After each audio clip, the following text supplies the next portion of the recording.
એસઆઈઆરની આડમાં દેશની જનતાને મતાધિકારથી વંચિત રાખવાનું ષડયંત્ર રચાઈ રહ્યું હોવાના આક્ષેપ સાથે સુરતમાં કોંગ્રેસ દ્વારા ફોર્મ નંબર 7ના દુરુપયોગ કરનારાઓ સામે ફોજદારી કરવાની માંગ સાથે હલ્લાબોલ કરાયો હતો। સ્પેશિયલ ઇન્સેન્ટિવ રિવિઝન એટલે કે એસઆઈઆર હેઠળ ચાલી રહેલી પ્રક્રિયા દરમિયાન મતાધિકાર છીનવવાનું ષડયંત્ર રચનાર તત્વો સામે લોક પ્રતિનિધિત્વની ધારા હેઠળ કાર્યવાહી કરવા સુરત શહેર કોંગ્રેસ દ્વારા માંગ કરવામાં આવી છે। આ મુદ્દે કોંગ્રેસના આગેવાનોએ હલ્લાબોલ કાર્યક્રમ આપીને ચૂંટણી શાખાને જગાડવાનો પ્રયત્ન કર્યો હતો। ભારતની લોકશાહીને કમજોર બનાવવાના ઉદ્દેશથી ભરવામાં આવેલા ફોર્મમાં મોટેભાગે જે તે સ્થળે વસવાટ કરતા તેમજ હયાત મતદાતાઓના નામ કમી કરવા પ્રયત્ન કરવામાં આવ્યા છે, જેનાથી મતદાર તેના મતાધિકારથી વંચિત રહી જાય અને એક ચોક્કસ રાજકીય પાર્ટીને લાભ મળી શકે। તંદુરસ્ત લોકશાહી પ્રણાલીમાં મતદાતાને તેના મતાધિકારથી વંચિત રાખવાનો પ્રયત્ન કરનાર લોકશાહીના હિત શત્રુઓએ કોઈપણ પ્રકારના પુરાવા વિના ફોર્મ 7નો દુરુપયોગ કર્યો છે, જેની કોંગ્રેસ પાર્ટી નિંદા કરે છે। લોકશાહી પ્રણાલિકાને જીવંત રાખવાની આપણા સૌની ફરજ છે, એટલે જાગૃતિ અને સક્ષમ વિરોધ પક્ષ તરીકે દરેક મતદાતા સાથે કોંગ્રેસ અડીખમ રીતે ઊભી છે।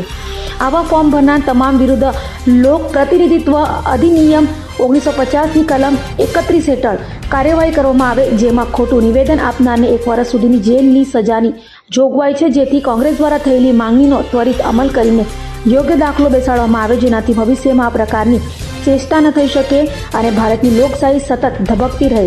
સાથે કહ્યું હતું કે ડ્રાફ્ટ યાદી પ્રસિદ્ધ થયા બાદ ભારતીય જનતા પાર્ટીના આગેવાનો દ્વારા ફોર્મ 7 રજૂ કરવામાં આવ્યા હતા, પરંતુ જાગૃત મુખ્ય વિપક્ષ કોંગ્રેસ દ્વારા ભાજપની પોલ પકડી પાડવામાં આવ્યા બાદ કેટલાક વરસાદી દેડકાઓને ફરિયાદ પરત ખેંચવાની ફરજ પડી હતી। આવા તત્વોએ દંડાત્મક સજાના ડરથી વાંધા પરત ખેંચ્યા હતા, પરંતુ જે તે સમયે વાંધા રજૂ કર્યા ત્યારે પણ તેમને જ્ઞાન હતો કે તે ખોટી ફરિયાદ કરી રહ્યા છે, એટલે ખોટી રીતે ફોર્મ 7 ભરનાર એક પણ શખ્સને બક્ષવામાં ન આવે એવી માંગણી કોંગ્રેસ દ્વારા દોહરાવવામાં આવી હતી। જે રીતે એસઆઈઆર પદ્ધતિની અંદર ભારતીય જનતા પાર્ટીના લોકોએ ખોટી રીતે જથ્થાબંધ વાંધાઓ રજૂ કર્યા છે, જેની સાથે કોઈ પુરાવા નથી, એની સાથે કોઈ પણ જાતના તથ્યો નથી, જીવતા લોકોને મારી નાખે અને કેટલાક જ્યાં રહી છે એનો સ્થાનાંતર બતાવી એવું ખોટા ફોર્મો રજૂ કર્યા છે અને લોકોના મત કાપવા માટેની જે લોકશાહીની અંદર જે ક્રૂર મજાક કરી રહ્યા છે તેની સામે સુરત શહેર કોંગ્રેસ પાર્ટી આજે મુખ્ય ચૂંટણી કમિશનર કલેક્ટર સાહેબ પાસે રજૂઆત કરવા આવ્યા છે। જેને ખોટા વાંધા રજૂ કર્યા છે તેઓની સામે ફોજદારી ગુનો દાખલ કરવામાં આવે અને તેઓને ઉચકીને જેલમાં નાખી દેવામાં આવે એ માંગણી લઈને સુરત શહેર કોંગ્રેસ આજે મુખ્ય ચૂંટણી કમિશનર પાસે આવી છે। વિપુલભાઈ, વાત કરીએ તો સુરત જિલ્લા અને શહેરની વાત કરીએ તો કેટલા ફોર્મ ભરેલા છે? સૌથી વધુ કઈ જગ્યા પર ભરેલા? સૌથી વધુ અમારા લીંબાયત વિધાનસભામાં છે, બીજા માંડવી વિધાનસભામાં છે અને કરણ વિધાનસભામાં છે, પૂર્વ વિધાનસભામાં છે, ઉત્તર વિધાનસભામાં છે, જેમાં ખૂબ મોટા પ્રમાણમાં વાંધા રજૂ કર્યા છે અને વાંધા કરનાર બધા ભારતીય જનતા પાર્ટીના કાર્યકર્તાઓ છે અને તેઓએ ખૂબ ખોટી રીતે ચૂંટણી પંચ ને સાથે ક્રૂર મજાક કરી રહ્યા છે અને તેઓ આ જે બીએલઓ છે તેમની નોકરી સાથે પણ મજાક કરી રહ્યા છે। હર્ષદ જરીવાલા, ગુજરાત પ્રદેશ કોંગ્રેસ જોઈન્ટ સેક્રેટરી। સમગ્ર ગુજરાતમાં ઈસીઆઈએ ગંભીર કામો કર્યા છે।